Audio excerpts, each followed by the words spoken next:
Los hermanos sean unidos porque esa es la ley primera.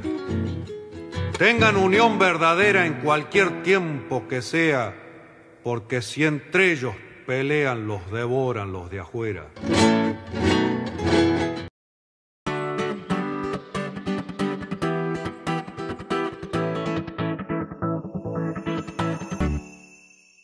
La drag queen de la política, por Carlos Caramelo. Voz, Alejandra Benaglia. De la dignidad al ridículo hay un solo paso. Adolf Hitler. Milei no gobierna, entretiene, muda el foco de atención, distrae, desvirtúa el orden del discurso político, espanta, provoca, hace piruetas, come maní y se sube cuando lo invitan al instrumento del gran organillero que está haciendo su propio show allá por Washington, D.C. Ya no representa ninguna novedad, claro, aunque a la Argentina las películas parecen seguir llegando muchos años después de su estreno. Con menos maquillaje, pero gestos más exagerados, varios de los principales dirigentes del mundo político y corporativo han apelado a la misma estrategia. Decir un disparate, llamar la atención, imponer el tema de la conversación, polarizar las audiencias, construir sobre un colectivo que lo ama o lo odia. ¿Por qué otro motivo un presidente liberal y economista podría, si no, asistir al foro de Davos, un ámbito eminentemente empresarial, a establecer que sus enemigos son los homosexuales, el feminismo, las políticas de equidad, el ecologismo, la inclusión y los inmigrantes? Solo por mencionar algunas de las batallas que prometió librar. Eso sí, de negocios ni palabra. No trajo ni un acuerdo, ni un euro, ni una rupia, ni un perro verde, nada. Pasa que tanto Milei como Donald Trump, autor fáctico de la estrategia de polarizar y capitalizar votos en 2016, como Elon Musk, como Volodymyr Zelensky y tantos otros, cuenta con una de las mayores pandemias de la época, el déficit de atención social. Y eso, más la complicidad activa de los más media, le resuelve tener que dar muchas, demasiadas, explicaciones. Por ejemplo, su pregonada posición homofóbica. Sabido es que no hay fascista homosexual que no se manifieste homofóbico, cosa muy fácil de demostrar si se investiga en los ejércitos del mundo. Desde la Roma imperial ocurre. Las centurias integradas por parejas homosexuales eran las elegidas para combatir primeros en el frente porque, como se amaban, se protegían y eso les daba más valor y ferocidad. Pero claro, Milei no sabe sumar, mirá si va a saber de historia antigua. Con esa suerte de impunidad canalla, con un sistema de protección mafioso implementado por los grandes periódicos del mundo, porque les cobran por su amparo, y claro, con la falta de escucha de las mayorías. Milei y sus amigos dueños presentan una batalla que siempre será desigual para cualquiera que quiera enfrentárseles, mucho más si el contendiente cree que se trata de una batalla cultural y no de la guerra por la construcción de sentido. A políticos del mundo, uníos. ¿Para quién canto yo entonces?, se preguntaba hace 50 años un Charly García casi adolescente y completaba: si los humildes nunca me entienden, anticipando acaso la gran cuestión que parecería atravesar esta década iniciada en pandemia y de incierto final, por lo menos para algunos sectores bien intencionados de la militancia ligada a lo popular y lo democrático. Dirigentes contados con los dedos de una mano. García iba más allá, prerrogativas que tienen los poetas, y ofrecía además un diagnóstico: si los hermanos se cansan de oír palabras que oyeron siempre. La marosca con el tipo. Si algunos lo hubiesen contratado como asesor en lugar de andar exhibiéndolo cual carda, por ahí no hubiesen errado tanto el vizcachazo.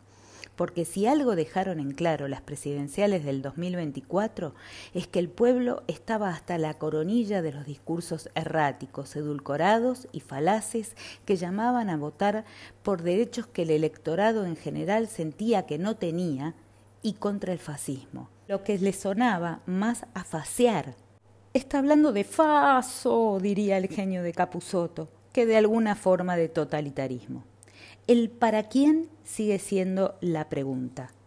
Descularla es bastante más que explicar el agujero del mate, y los partidos populares de nuestra región no han sido demasiado eficaces en ese sentido, sobre todo en las últimas décadas del siglo XX y en lo que va de este, cuando la corrección política ganó espacio entre los progresistas que recién se incorporaban a las diferentes formas de la militancia, siempre con un poco de culpa, siempre haciendo ejercicio de pobrismo que seguramente no es lo que más les encanta a los que menos tienen.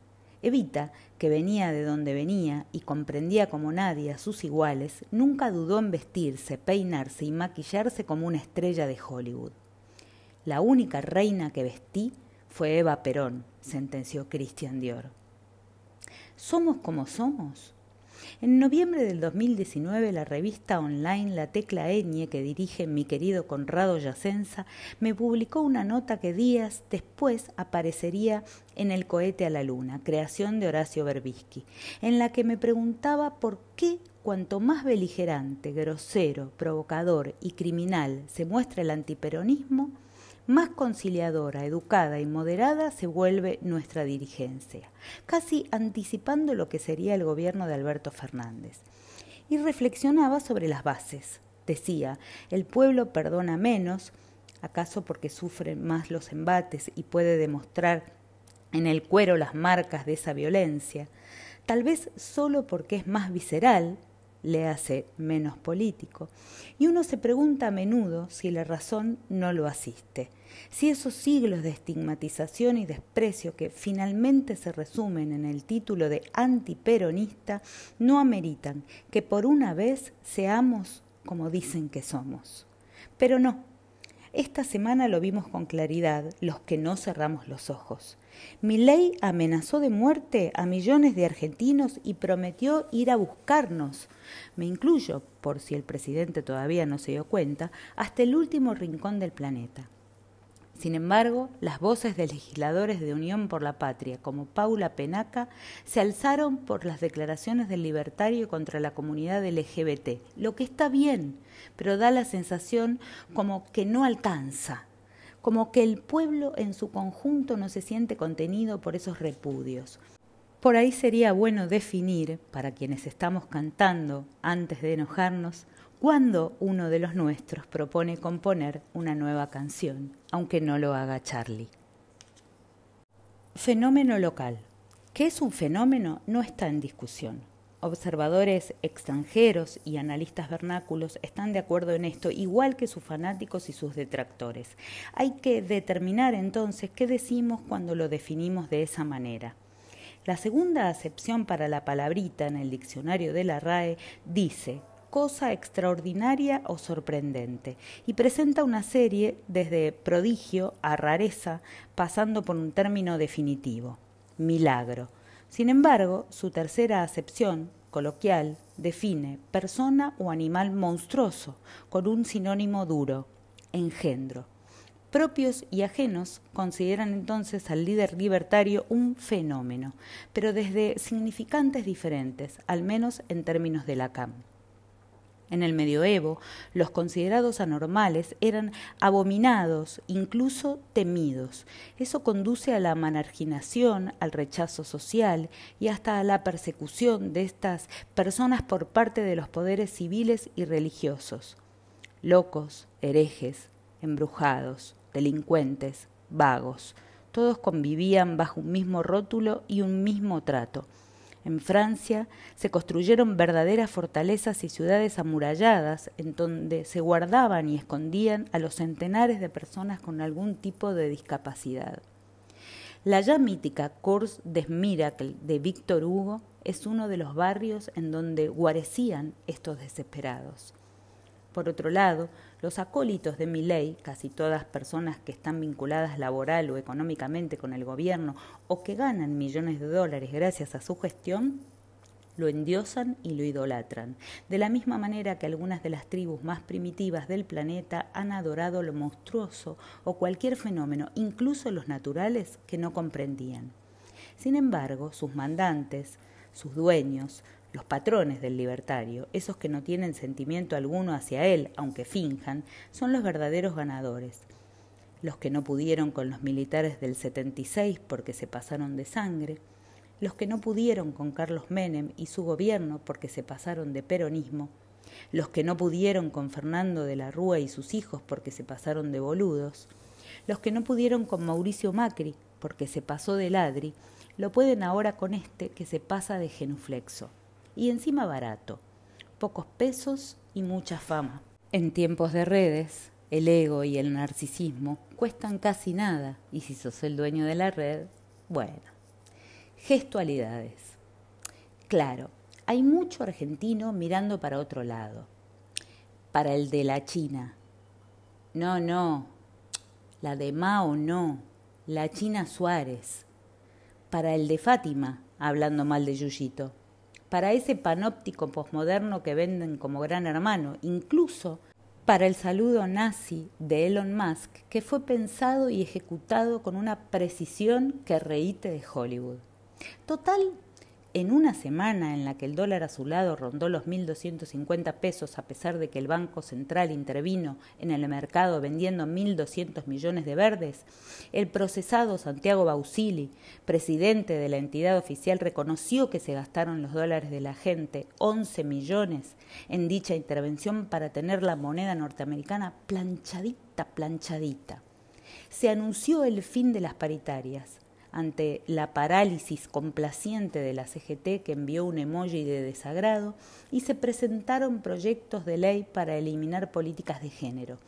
El ministro, Mariano Cunha Olivarona, al que se le cayó una ex esposa de un 10º piso, declaró que el gobierno busca terminar con la figura jurídica de femicidio.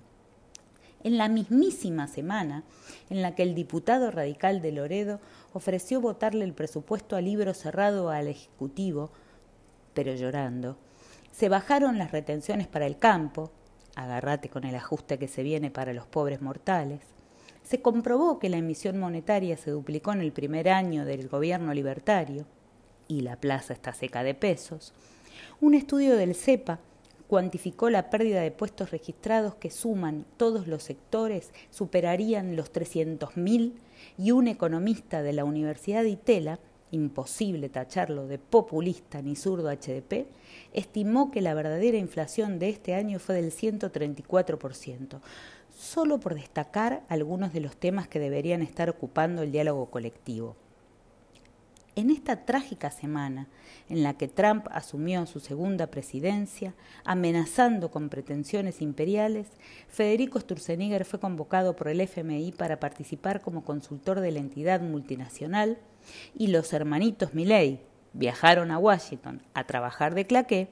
Lo interesante, lo ineludible, lo importante que había para discutir fue si Elon Musk hacía un saludo nazi, le entregaba su corazón a los estadounidenses o se fijaba si su desodorante lo había abandonado. A esta altura uno podría pedir el famoso meteorito y al grito de merecemos extinguirnos, antes que Milei se encargue de nosotros, entregarnos a ese destino irremediable. Pero hay más, mucho más. Por ejemplo, Santiago Caputo, el poder detrás del sillón de Rivadavia, mandó a hacer una mega encuesta a través de una empresa que una vez terminada cerró su cuenta en redes, intentando establecer que al pueblo argentino prefiere vivir antes en una dictadura que en una democracia. Milei no gobierna, disimula.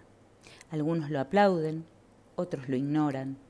Hay numerosos grupos fragmentados que lo insultan por las redes y los menos lo combaten con ideas y con gestión, en este tiempo de sobreactuación y plumas. Aclaración final. Drag queen es un término que describe a una persona que se caracteriza y actúa a la usanza de un personaje de rasgos exagerados, con una intención primordialmente histriónica que se inspira de las nociones tradicionales de la identidad de género y los roles de género, según Merriam-Webster Dictionary. Hola, ¿te gustó? Bueno, compartilo con tus amigues, ponele un pulgar para arriba y suscríbete. Ah, y no te olvides de activar la campanita.